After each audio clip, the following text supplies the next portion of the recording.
Welcome to Sabby Sabs podcast. I'm your host, sabrinasalvati. My special guest today is investigative journalist Max Blumenthal. He's also the founder of The Gray Zone. Welcome back, Max. Good to see you. How you doing? I'm doing good. It was great to see you in Boston and to hear your talk. I really enjoy going to events like that. It was about, I think, maybe a week or so before you came here. Miko Palid was here. So I actually went to his talk as well. And I just think it's really good for people if they can get out and go to attend those talks, because obviously there's things that we can talk to you about, you can talk to us about, and sometimes we cannot discuss these things on YouTube. So I always think those talks are really important. Yeah, it was the first talk I'd given on Palestine, I think, in years. And it really felt like the movement that I knew that had cohered around Palestine, around Israel's 2014 assault on Gaza, has really come back together in a major way, and is stronger than it was before. So it was great to be out there and to finally meet you in person. Well, actually, we'd met before in person, but to actually get to talk was really good. So speaking of Israel and Gaza, one of the things that we've noticed is when you listen to a lot of these pundits on mainstream media, they're all repeating the same talking points. They're pro-Israel talking points. And one of the big ones that I've been hearing recently is there is no occupation. Don't say that the Palestinian people are occupied. And the way that I kind of look at it is, though, if you have a group of people and they are fenced in, they're not free to move. They need permission just to leave the gate to go into Israel. To me, it feels like they are being occupied. But unlike myself, I know that you have actually been to Gaza, and I want to hear about some of the things that you witnessed in reference to what life is like for the Palestinian people in Gaza, and this idea of mainstream media and the narrative that they have around this particular war. Well, you should take a trip to Israel, Palestine, and just see East Jerusalem. You can basically take a 15-minute taxi ride there from the airport, or you can cross in. You can go, anyone watching this, you could go to Jordan, go take a taxi from Amman, the airport there, into the occupied West Bank, and you'll just see it all for yourselves right away. You don't need to go to the Gaza Strip. Like, let's talk about East Jerusalem, because Israel would, like the Israeli government would fervently deny that the population there is under occupation. If you want to be a Palestinian in East Jerusalem, you have to prove constantly that you actually live there to the Israeli government, supplying bills and quote unquote proof of life. Israel actually has a law called the Proof of Life Law, which only applies to non-Jewish residents of East Jerusalem. And if they cannot provide proof of life, then they lose their home. They lose their title to their home and settlers move in. And you see that constantly around Sheikh Jarrah and all these areas where the settlers are putting pressure. And one reason for this law is to open room for settlers, but also to prevent Palestinians in East Jerusalem from having a life in the West Bank, where their families might live, or where they might marry someone. So if a Palestinian from East Jerusalem marries someone from the West Bank, there's only one place they can live, and it's a ghetto called Kufar Aqab, which is on the other side of the apartheid wall, this giant wall that's built in and around the West Bank, but it's not part of the Palestinian Authority that technically controls the heavily populated Palestinian areas of the West Bank. So you're on the other side of a wall, but you're technically part of the Jerusalem municipality. So imagine you're in the Boston municipality, but there's a wall separating you from the rest of Boston. So no fire trucks can reach you. No police cars can reach you. No ambulances can reach you. No trash trucks can reach you. No one can reach you who can repair the traffic lights. And you're basically living in a dead zone. And then there's this other government that is all around you, which is not even a real government. It's basically a subcontractor.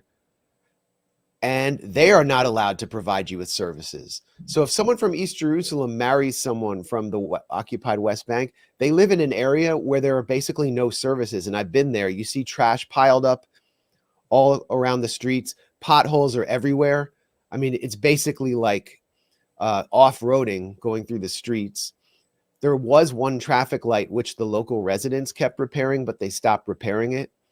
And that is a like, if you understand Kufar Aqab, you understand the whole system of apartheid, because Israel also has a law of entry and a national law, or a Jewish national law, which are designed to prevent Palestinians from inside Israel, who are technically citizens of Israel, from marrying Palestinians under occupation. And that is to prevent the Palestinian birth rate from growing, or to prevent Palestinians from gaining Israeli citizenship, because Israel is a Jewish state.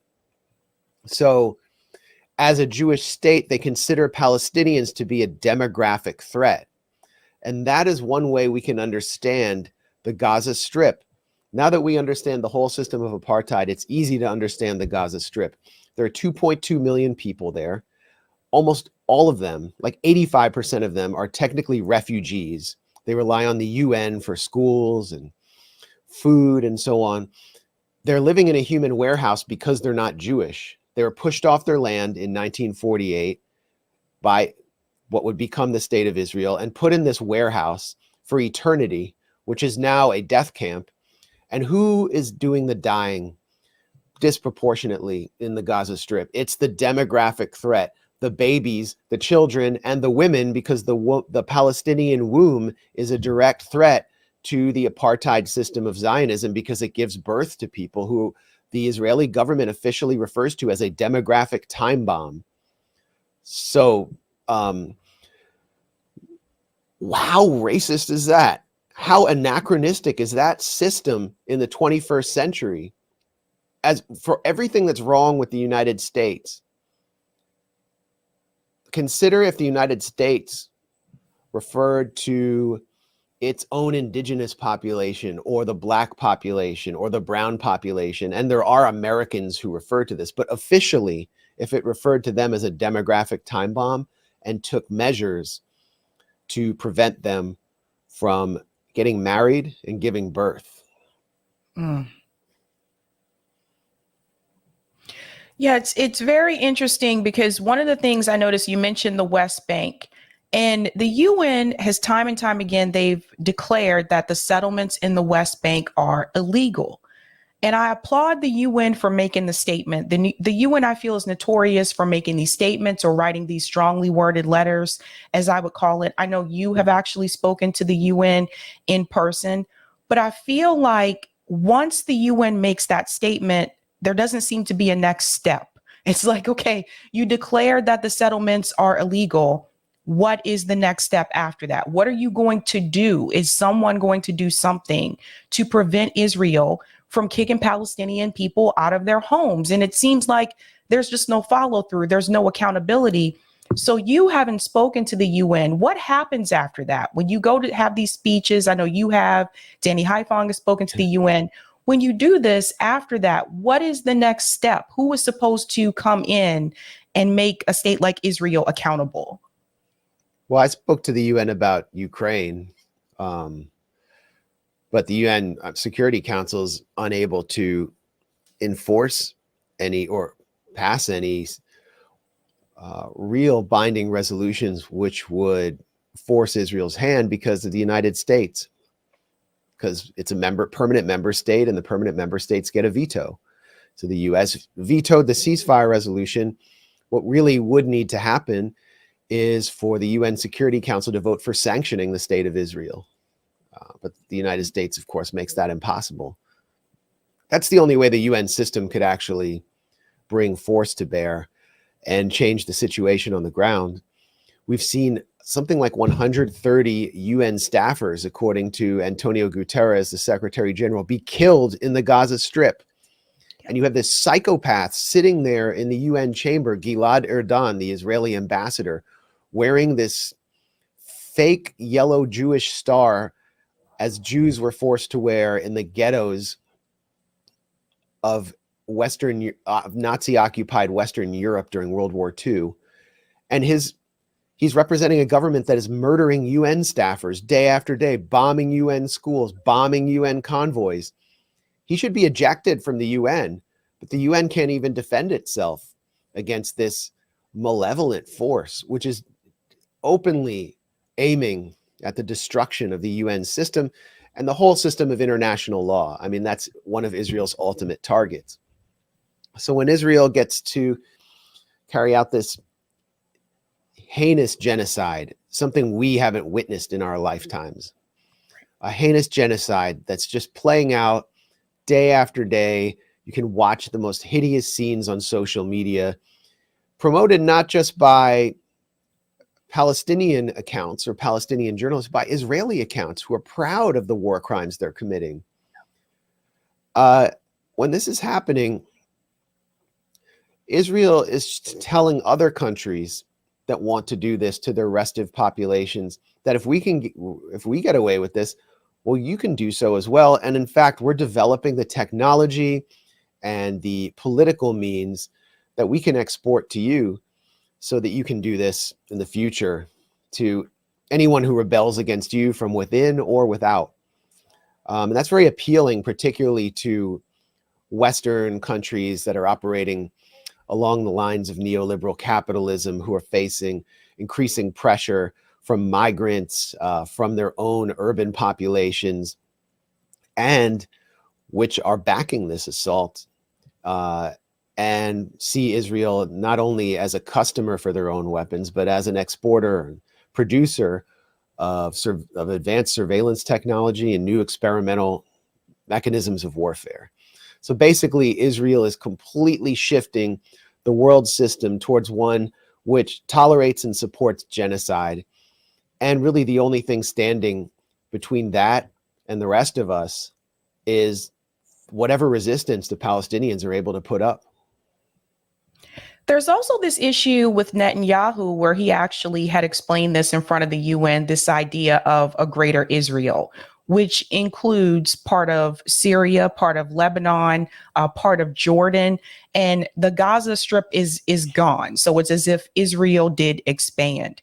I want to get your take about that, because to me, that's very telling. I feel like Israel has been pretty overt about the idea that they do not want the Palestinian people there. They want to expand the state of Israel. And yet at the same time, mainstream media is pretending to ignore this, or they actually have pundits from Israel lie and say that that's not the case, even though we've seen Netanyahu himself say that that is the plan. What do you feel is the danger there, this idea of expanding Israel, especially considering the fact that Israel is also bombing Lebanon and Syria as well? Well, Israel is always been an expansionist settler colonial entity that has refused to set borders. We don't know where it starts or where it ends or where it will end. And neither does the Israeli government. So Netanyahu gave this speech at the UN where he was trying to point out that Israel was just in a region surrounded by hostile entities. This was last summer, I believe. It was before October 7th. And Palestine did not figure into his map. There was no Palestine. There was no Gaza Strip. And that was a factor in October 7th, because what was taking place at that time was Netanyahu was being able to go over the heads of the Palestinians with the permission of the Biden administration and the Trump administration before that to enact the so-called Abraham Accords, a peace of the rich, a peace between the rich, between Israel and the deeply undemocratic, monarchical Gulf states, United Arab Emirates, Saudi Arabia, Bahrain, which is like maybe the biggest sellout state in the Middle East, parking lot for the Fifth Fleet of the US Navy. And so the Palestinians had no options on the table to assert any diplomatic leverage, none. Partly because of the Palestinian Authority, Mahmoud Abbas, he was just sitting there in a semi-catatonic state, much like Biden, performing subcontracting services for the occupation.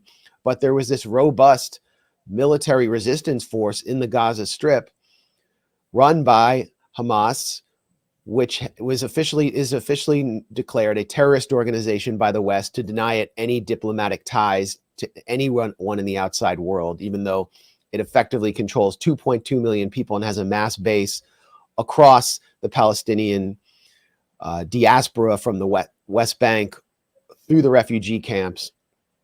So basically, what option did they have except to use force? That isn't a justification for everything they did, but when the Israeli prime minister completely erases Palestine at the UN and his patrons in Washington completely erase Palestine, and Israel is going to, for the first time, be able to officially normalize with the wealthiest, most powerful Arab states, Palestinians are left with really no other option except to pick up the gun, because the olive branch has been buried. And it was all along at that time, hundreds of Palestinians were being killed, just cut down in the West Bank, where they're completely defenseless. Palestinians in the Gaza Strip are less defenseless because they have a kind of paramilitary force. So they took it upon themselves to do this operation that absolutely succeeded in one sense. It put Palestinians back at the center of history. It removed them from the icebox that Israel and the US had conspired to place them in, and it canceled normalization between Israel, Saudi Arabia, the UAE, and Bahrain. Max, what do you feel is the best way to push back on this talking point? Rabbi Shmuley has made this talking point. Piers Morgan has made this talking point that the Palestinian people were offered a two-state solution multiple times and they turned it down. I would add that there was also the Arab Peace Initiative in 2002. And if I remember correctly, Israel was the one that rejected that. But what do you feel is the best way to push back on that talking point that the Palestinian people turned down the idea of a two-state solution? They were never offered a state. Even the broker of Oslo, Prime Minister Yitzhak Rabin, declared in his last speech before the Knesset that he will provide the Palestinians with less than a state. This was in Hebrew. It was for the consumption of the Israeli public. And a state-sponsored rabbi in one of the extreme settlements of the West Bank city of Hebron issued essentially a fatwa, an edict, declaring Rabin to be a rodef, a traitor to the Jewish people, and sanctioned his assassination by one of his students. And that was the end of that element in Israeli politics from the Labor Party, which was willing to give the Palestinians something but less than a state. And what was it really? We saw at Camp David in 2000 under Bill Clinton what it was. It was a complete betrayal of Palestinian nationalism that Arafat and the PLO had signed on to without ever seeing any plans. They weren't going to get anything in East Jerusalem. They were going to get a tiny little outpost in East Jerusalem called Abu Dis as the Palestinian capital, which is basically home to a giant garbage dump and a ghetto of Palestinians who are on the verge of expulsion constantly. They weren't going to get Sheikh Jarrah. They were not going to get control over the Arab quarter in East Jerusalem, in the old city of Jerusalem. None of that was going to take place. They were not going to even get control of the West Bank. They wouldn't have no ability to control their own borders, their airspace, to have a military, to even control their own water. They weren't even allowed to control their own imports and exports under the Paris protocols. Israel is going to remain the tax collector for this Palestinian Authority. It was going to be a series of cantons that would represent 22% of historic Palestine. So actually, when Bill Clinton says, I offered them, as if it was something for him to give, the American president, I offered them 98% of everything they asked for. It was 98% of 22%. Oh, and the Gaza Strip and the West Bank were never going to be connected. They had no plans to connect them. But there was, and then you have the right of return. 6 million Palestinian refugees will be permanently confined to ghettos in hell in places like Sabra and Shatila in Beirut, which I visited, is, you know, it makes some American housing projects look like luxury condos. I hate to say that, but it's, I mean, you have families of 10 living on top of each other in 2 to 3 room shacks in a country that has denied them the ability to work over 70 jobs because there's so much economic pressure there and poverty.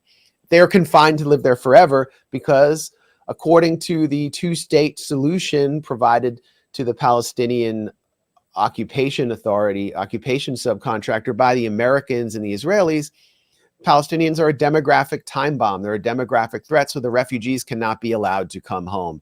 So how was any of that acceptable?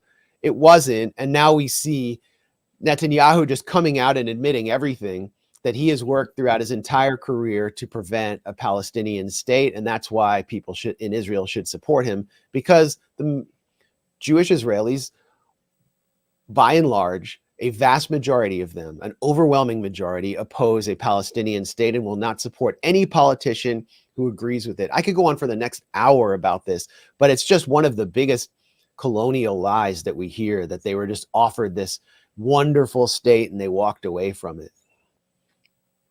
Thank you so much for saying that.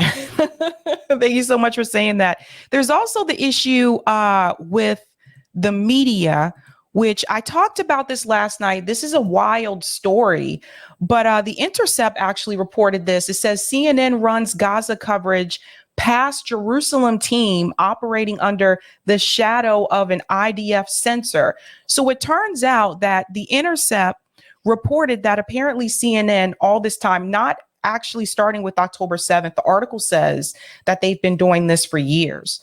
They have been running their coverage, anything that has to deal with Israel, running that coverage through Jerusalem first before they publish it. And I want to get your take about that as someone who's a part of, obviously, independent media. How do you feel about the fact that here we have mainstream media where YouTube will tell you that they are actually real news, and they are basically getting the approval of the IDF before they publish stories about Israel, which obviously means that their stories in reference to Israel and Gaza is going to be biased? Yeah, I mean, I didn't share the article because it wasn't revelatory to me. I'm glad that someone did it. The Intercept published it. But CNN has been putting openly Zionist anchors like Jake Tapper and Dana Bash and Wolf Blitzer, who is a former staffer for AIPAC, the key arm of the Israel lobby. They've been putting them out front since October 7th to openly shill for Israel and its assault on Gaza. So it's like what I found here was not surprising at all, including that CNN hired on a freelance basis an active duty Israeli soldier to file reports. That doesn't surprise me because look at the New York Times. I mean, the New York Times is, it makes more of an effort to seem balanced on this issue than CNN, which is just a straight up outsourced press operation for the Israeli Foreign Ministry at this point. The New York Times bureau is in a house that I visited in Jerusalem that was stolen from a Palestinian family, the Karmi family. Hassan Karmi was the bureau chief for BBC Arabic in 1948 when Israeli troops came and drove him out of his neighborhood in Jerusalem. His daughter, Ghada Karmi, is one of the most famous Palestinian activists in the UK. And Thomas Friedman in the 1980s purchased this stolen Arab home that belonged to the Karmi family and made it the New York Times bureau, and it remains such today. And the New York Times bureau chief in Jerusalem, Isabel Kirshner, is an Israeli, as far as I know, and has had a son in the Israeli army. So she's writing all their copy. She absorbs all the anxieties that are familiar to Jewish Israelis. And she's posing as this objective reporter for the newspaper of record. Former bureau chief at the New York Times, Ethan Bronner, also had a son in the Israeli army. He's now the, Israel bureau chief and senior editor for the Middle East at Bloomberg News. Then David Brooks, this neocon New York Times columnist, his son is active in the Israeli army. And actually his unit, according to David Brooks, took many losses on October 7th. So it just the whole system of Zionism and the ideology of Zionism is deeply enmeshed in US legacy and corporate media to the point where it becomes indistinguishable from Israeli media, except in the way that it attempts to generate consent for what Israel's doing among Americans. They use different techniques, more sensationalist techniques, and they of course have to appeal to liberal American sensibilities, whereas the Israeli sensibility at this point is just straightforward fascism, images of destruction and slaughter to confirm that the Israeli army is winning. So this article, this piece about CNN didn't shock me at all. And just a quick final point here. I'm sure you saw our live stream or heard about our live stream since you follow this, our little world of marginalized independent media personalities, where we grilled a Washington Post reporter. Yeah. I mean, that was one of the reasons that I wanted to do that and was so indignant about her interview request to me, was that she herself is a committed Zionist posing as an objective reporter covering social media for the Washington Post. And she was coming at us at the Gray Zone for doing actual investigative journalism, holding this powerful genocidal military in Israel to account, not only for killing Palestinians, but for killing Israeli citizens on October 7th. And she accused us of minimizing atrocities on October 7th for reporting on friendly fire orders from the top by Israeli officials. Today, Haaretz, the liberal Israeli newspaper, has an editorial demanding an investigation into the friendly fire killing of Israeli civilians on October 7th. So how are we the bad guys? A reporter supposed to, this is just classic punching down by the Washington Post. And so I'll take every opportunity to go after these people and expose how they have an ulterior sectarian agenda that aligns them with the apartheid entity that is guilty of the most heinous atrocities of our time, and that they are complicit in these atrocities as members of the media. That's right. And it reminds me of the New York Times article. I know you actually just had a somewhat of a debate with Robbie on Rising about that New York Times article about the assaults that they claim happened on October 7th. And the reason why I bring that up is because I really felt like that was a desperate attempt, because I felt like Israel is actually losing the propaganda narrative in reference to the media, because the public is heavily against it. We see that with the amount of protests. The protests are still happening all across the globe. So I think this is the first time they really have to, oh my God, what are we going to do? They're not buying our PR stunt. So we have to come up with something else. Now, all of a sudden, this story emerges that there were sexual assaults that happened on October 7th while all this other stuff was going on, apparently. And to me, I'm just like, we saw the video footage of the hostages being released from Hamas. We saw hostages actually say that they were treated well.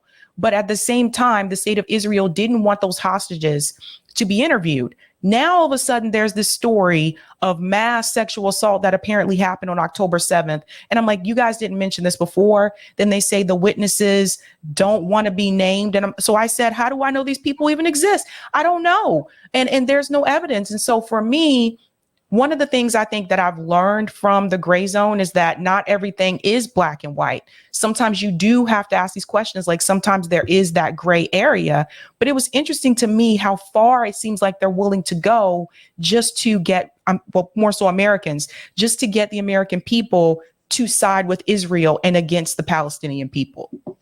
Yeah, that is an excellent point. This is just about political desperation and they deployed this Hamas mass rape narrative at a time of political opportunity and desperation as liberal support began to falter for their assault.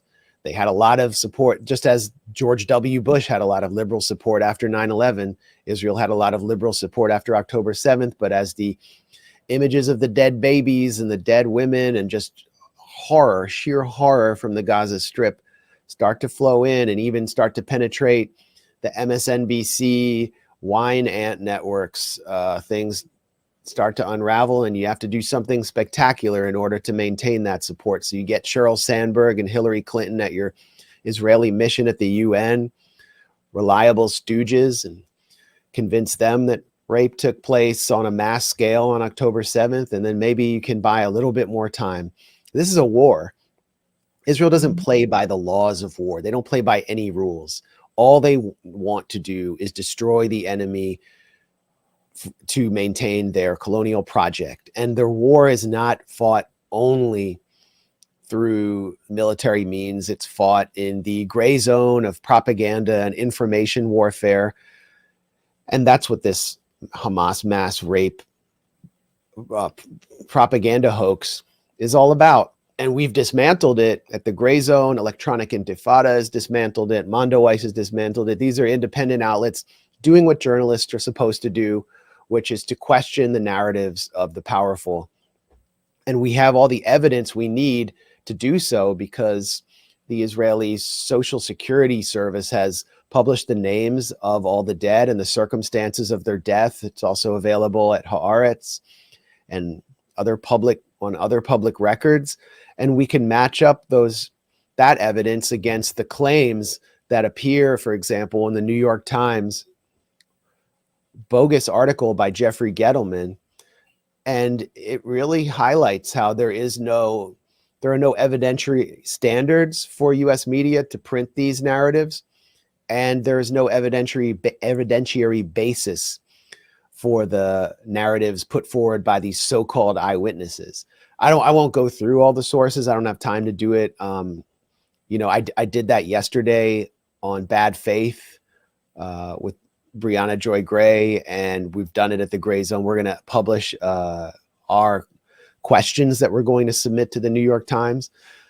But we've flipped the script on them. They thought that they could get away with this and that it would frighten people so much, especially to see it in the New York Times, and shock them so much that no one would even dare question it publicly for fear of being called rape apologists or Holocaust deniers.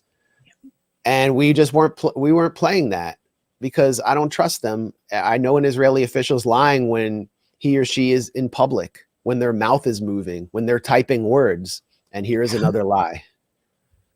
It's also interesting too. This is something I pointed out to my audience recently. Notice how the narrative is this all began on October 7th. They want to dismiss the history or anything that happened prior to October 7th. They do the same thing with Russia and Ukraine, Max. They say this all started when Russia invaded Ukraine, as if nothing happened before that, as if Ukraine was not, pushing upon Russia's borders before that. They forget the Minsk Accords. They don't want to hear any of those things. And I feel, again, that's a big part of the propaganda narrative. That's a great point. Or 9/11. Everything changed on 9/11. Remember that? Yeah. I mean, we are just not allowed to be historical. We are not allowed to apply context. And the only questions that we are allowed to answer are those which compel obedience to power. Do you condemn Hamas? There's only one answer to that. And when you give the answer, you obey power. And what we're saying is, our role is to just reject that paradigm and to be intelligent, and I think we're at a point now, 3 months since October 7th, where the lines are very clearly divided. There really is no gray zone here. And the people who are capable of critical thinking, skepticism, and maintain an interest and commitment to history are on one side, and the Zionists are on the other. That's right. I want to pivot really quickly to RFK Jr. because I don't know if you're aware, but I did see on Twitter, it appears that he has a new communications director. So not the same person he had before, which was Stephanie. So interesting. I meant to tell you about that the other day, but I forgot. But a lot of people have brought up this question now that he has a new communications director. Do you think there is more so a possibility now that you could have that conversation with him? Because a lot of people want to see that conversation happen. Obviously, I know you were open to having that conversation. Do you think something could shift there now that he has a new communications director in reference to having this discussion with him on Israel and Gaza? Well, the short answer is no. And I wonder if I would even want to have it. I have a sense based on some sources that people inside his campaign are unable to have these conversations, which may be why he has a new communications director. But the RFK Jr. campaign is not an independent campaign. It is not a grassroots campaign. It is a campaign increasingly guided by big money and big donors, including big ultra-Zionist donors. I believe that one of them is Miriam Adelson, the wife of the late Sheldon Adelson, who was the key broker of Donald Trump's ultra-Zionist policy, as well as the Abraham Accords, was a longtime donor who helped basically fund Netanyahu's political career and who publicly called for dropping a nuclear weapon on Iran.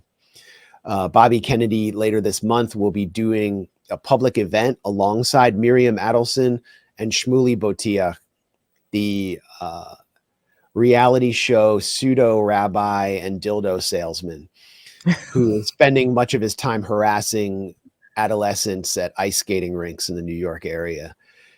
I want to say it's shocking, but it just shows a complete lack of dignity and honesty by Bobby Kennedy Jr. to come out and present himself as a champion of free speech and opponent of the war state, and to surrender to these forces and allow them to completely engulf his campaign, which is dead as an independent force. Yeah, it's and then there's another factor here. Tulsi Gabbard. It's expected that she will sign on as his vice president. Here's someone who actually started out as a kind of right-wing Democrat who received an award from Sheldon and Miriam Adelson. Just look up photos of her and the Adelsons. She was hanging out with them freely. And Shmuley. Shmuley was a good friend of hers early on. She then started to move into a more interesting place where she was challenging the U.S. proxy war on Syria. She was the lone voice in Congress doing this. She was on the debate stage with the Democrats calling out the warmongers. And now, after being spit out of the Democratic Party and then welcomed into a wing of the Republican Party with open arms, she's come full circle. And it appears that she's coming back to the place where that the seat at the table that the Adelson family and the Israel lobby has reserved for her. And she's a complete stooge and a shill for Israel, which means she's like a stooge for the deep state at this point. And these people just need to be treated with total contempt. These are the people you're referring to, correct? This event here, the World Values Network presents Choosing Life Amid the Loss of a Parent and Child. Okay, Ricardo Luke, RFK Jr., Miriam Adelson, and Rabbi Shmuley. Yeah, I mean, and Rabbi Shmuley, I mean, just his public behavior is just a total lack of dignity. He's just an insane public harasser. He's out in Times Square like a vagrant, screaming at the guys who hand out discount drink cards to strip clubs because they're not supporting him on Israel. And this is the guy that RFK Kennedy chooses to associate himself with because he's a channel for Adelson money, in my view. So who is the independent candidate right now who is on the ballot in enough states to actually make Biden pay a price for this genocide that the U.S. is a direct participant in? Who is it? It's not Cornel West because he's not on the ballot. And I think he's only on the ballot in one state because he left the Green Party. I'm not sure if he's going to be able to be on the ballot in enough states. He gave a great speech in Dearborn, by the way, which is where independent candidates should be. They should be breaking into Michigan, which is where they can threaten Biden the most because of the strength of the Arab diaspora there. But I don't even know if he's on the ballot there. But the Green Party is on the ballot going to be on the ballot in like 20 states where 75% of the votes will be. And Jill Stein is someone who supports the BDS movement, who is fully on board with the Palestine solidarity movement and with putting Netanyahu and the Israeli government before the ICC. So people need to eventually, if you decide that the Biden and Democrats need to be taught a lesson for what they're doing here, and that they can't count on your vote while committing genocide. If you're taking the no genocide pledge, then everyone's going to have to eventually cohere around one independent candidate who's on the ballot. And that may not be, maybe if you prefer Cornel West, it may not be the person that you initially preferred, but I think Cornel West is going to have to make that decision too. It's early yet, but I think it's time to get strategic. Yeah, I think that Jill, another thing too, in 2016, Jill was actually on the ballot in over 40 states. She'll probably get there again. She actually just announced that she's on the ballot in Arizona, which is going to be huge this time around, because she was actually, the Green Party was not on the ballot in Arizona in 2020. And remember, Joe Biden actually won a significant amount of independent voters in Arizona in 2020. So the fact that the Green Party is now on the ballot in Arizona this time around, that could be a potential game changer. But all the things that you just said about RFK Jr., why do you feel like some people still just don't see it? I feel like some people are looking for a hero. I mean, I pointed out the fact that RFK Jr. released this video where he was acknowledging the Armenian genocide. And I'm just like, the gall of this guy, you're willing to acknowledge that, but you're not willing to acknowledge what's happening to the Palestinian people. I think he really does know the truth. I think he has been persuaded not to go there, not to press up against the Israeli lobby. That's just my opinion. But it's very in your face. Some of the same people that said they had an issue with big money, now all of a sudden they have no issue with big money because RFK Jr. is taking it. I just don't understand. I feel like people just want a hero. And I feel like some people have fallen in love with the idea of RFK Jr. as a president, and that's what they're hanging on.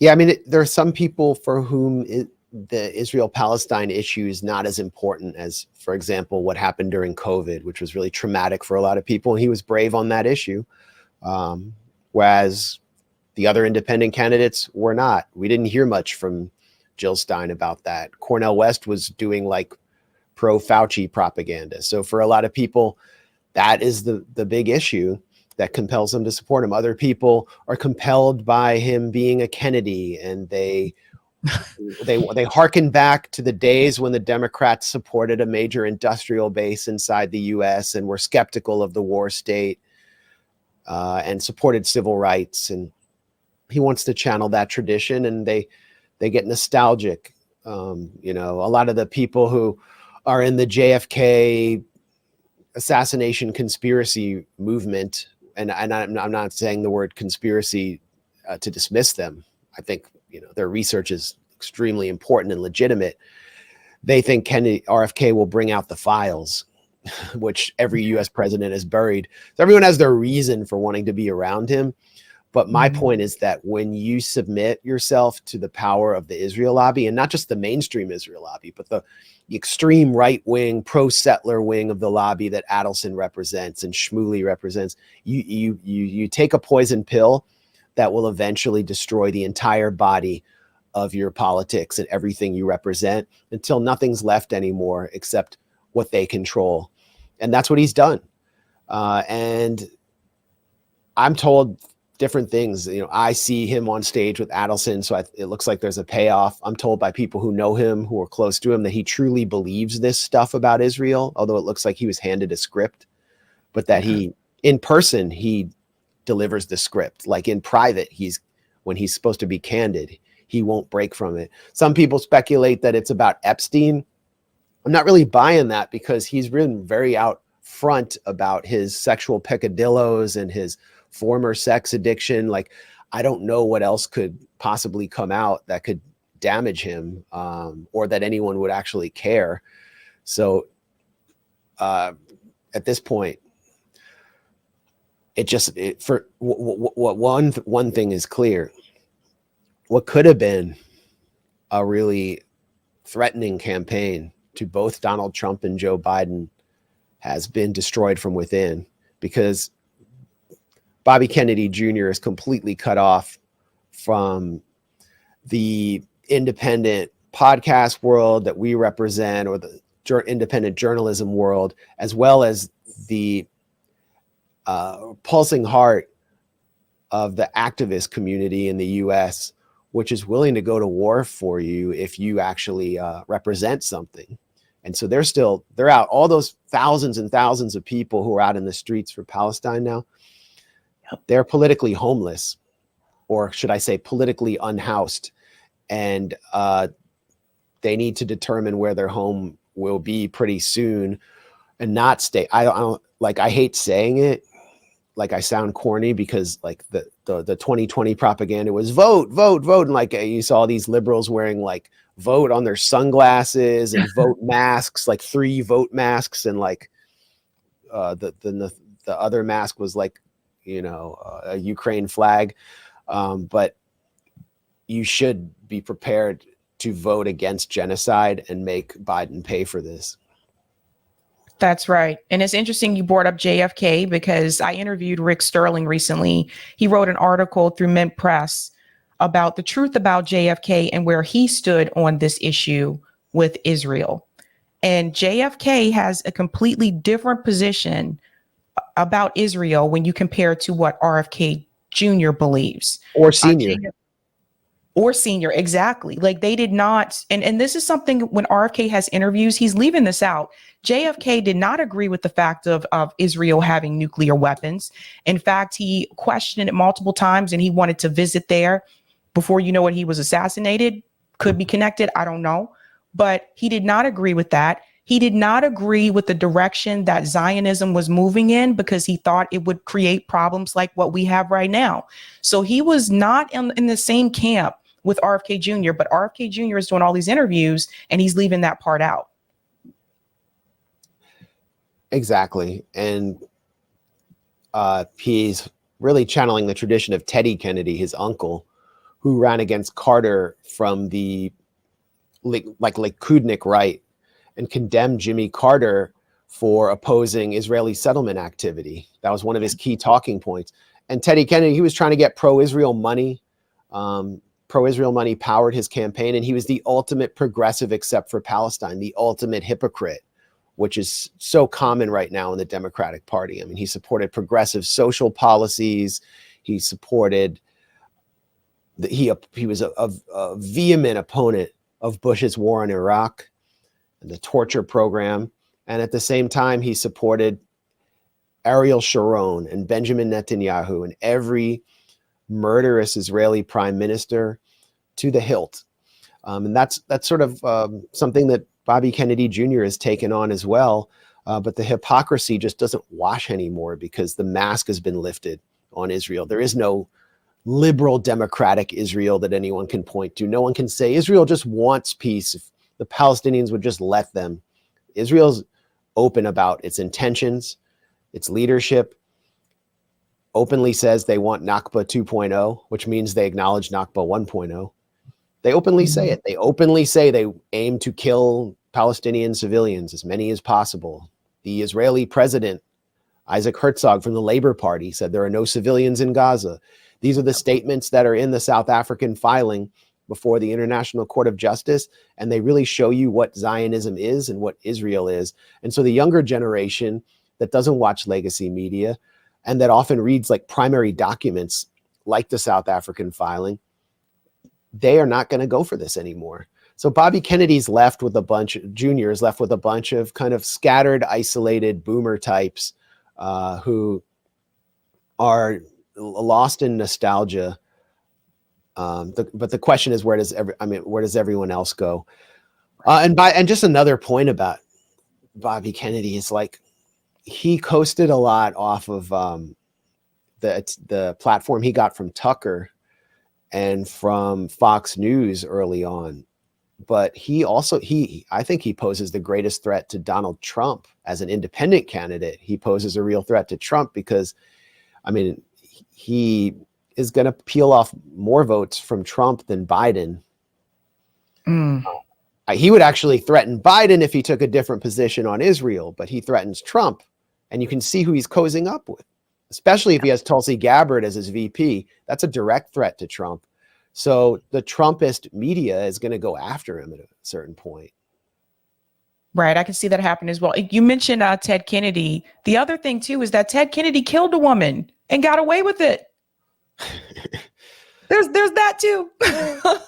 Yeah. What's her name? Mary Jo Kopetny at Chappaquiddick. Yeah. He was drunk. He drove off a bridge and into a river, and she drowned, and he managed to get out of the car. And I don't think he reported that he told the truth about her death. I mean, that's my recollection about it. Yeah, he basically went back to the party. So the thing about Mary is that when the police came the next day, so he reported it, I think, the next day, or someone else called it in the next day. What the police said is that if they would have been contacted the moment it happened, she would have actually lived. Because they said when they found her in the car, her head was pushed upwards, which meant she was trying to breathe. So they said she actually didn't die from drowning. She died from suffocation because of the oxygen in the car. But anyway, he got away with it. He was not held accountable because he was a Kennedy. Yeah, I mean, and this is not an totally isolated incident. There's a long history of the Kennedy family revealing or embodying the two-tiered system of justice in the U.S. Joseph P. Kennedy, I mean, look at his whole history as basically buying elections, bootlegging, and so on. But the only reason I would bring that up now, the only reason it's a fair critique of Robert F. Kennedy Jr. is because he called Palestinians the most pampered people on the planet. He actually said that. So that's just disgusting. That's really bad. I gotta take off now. Mm-hmm. But thanks for that's cool, Max. I was just gonna say, if you have anything else coming up you want to let people know about, any travels? All my travels are in the works now, but you know, just keep following us at the Gray Zone. And I'll actually be on Jimmy Dore tonight for the first time in a while. So I don't know when this is coming out, but if it does come out today, I'll be on at 7 Eastern time. Awesome. All right, Max, thank you so much for joining. Thanks a lot, Sabrina.